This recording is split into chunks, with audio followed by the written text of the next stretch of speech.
እግዚአብሔር የተመሰገነ ይሁን። ክብር ለእግዚአብሔር ይሁን። እኔ የመጣሁት የዛሬ 15 ቀን በፊት ነው እና አጋጣሚ ያው የታወቀ ነው ሰገን ጸሎት አይጠፋምና እና እዚህ 22 ስሰራ ሁሌ ነበር መመጣው።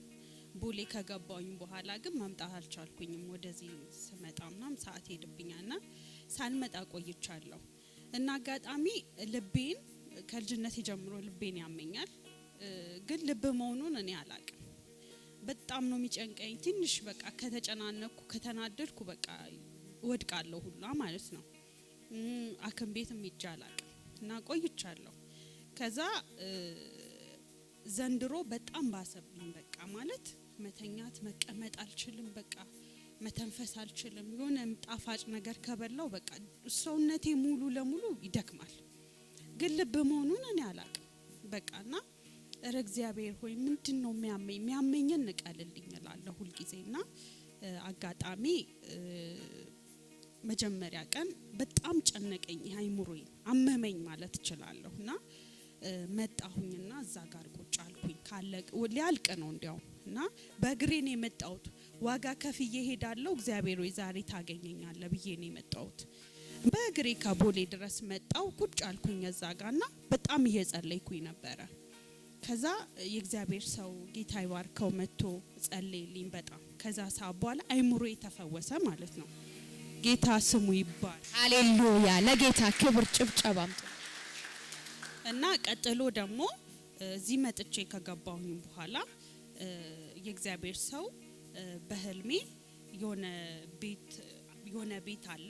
ከዛ ደግሞ ሁለት ሴቶች ያሯሩጡኛል እኔ እና አንዷን ከነቁሟ የሆነ ማሽን ውስጥ ከቶ እንድትፈጭ አረገ የእግዚአብሔር ሰው ማለት ነው። እንዴ ወይኔ አረ ጨካኝ ነው ፈጫት እኮ እንዳለ ብዬ እችኛዋ ታስሮጠኛለች። ልትውጠኝ ነው ነገሩና በኢየሱስ ስም ለላት ስል ልትውጠኝ ነው። ከሆዷን ከፍታምና የሆነ ነገር ይወጣል እንዲህ ልትውጠኝ ነው። ከዛ በኢየሱስ ስም ብዬ እየሮጥኩኝ ያቺ ማሽን ውስጥ ከቶ ከተፈጨች በኋላ የሆነ ነጭ ሽጉጥ ይዟል። አረ መታት እለዋለሁ። በቃ ግደላት ስለው ይተኩስባታል፣ ትሞታለች ማለት ነው። ከዛ የሆነ ሰላም ቅልል ነገር ይለኛል። መሄድ አለብኝ ብዬ ሳምንት ድጋሚ መጣው።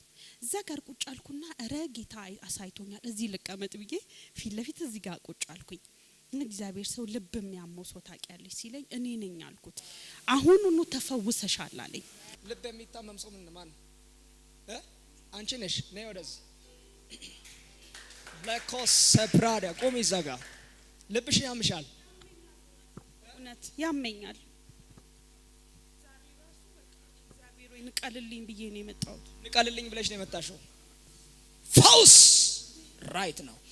ፈውስ ለምስክርነት ነኝ። ከዚህ ሰዓት ጀምሮ የአምላክ እጅ ባንቺ ላይ መጥቷል። እግዚአብሔር ይሄንን አድርጎልኛል። መጣለሁ እያልኩኝ ደግሞ ወዲያውኑ ነው ባይዘው የተፈወስኩት። በእውነት ወዲያውኑ ነው የተፈወስኩት። እስከ ዛሬ በጣም ጤነኛ ነኝ። እግዚአብሔር በጣም ፈውሶኛል። ጤናዬ ሙሉ ነው እና ትናንት ማታ ሂጂ መስክሪ ያለኝ ቃል ድምጽ ሰማሁ። ሂጂ መስክሪ ያለኝ ማለት ነው። 15 ቀን ሆኖታል ይመስለኛል እና መጣለሁ ላለው አልተመቸኝም ለስራና ማታ ሂጂ መስክሪ ያለኝ እሺ አልኩኝ። ስራ አስፈቀድኩና ሚድበት አለ ብዬ ስራ አስፈቅጄ ቶሎ ወጥቼ መጣው። እግዚአብሔር ስሙ የተባረከ ይሁን። ለኔ ደረሰ ጌታ ለእናንተ ይድረስላችሁ። እናንተን ደግሞ እግዚአብሔር ዘመናችሁን ይባርክ። ከዚህ በላይ ጸጋ ይጨምርላችሁ። እግዚአብሔር ዘመናችሁን ሁሉ ይባርክ። ቤታችሁ ህይወታችሁ ሁሉ የተባረከ ይሁን። እግዚአብሔር ይመስገን።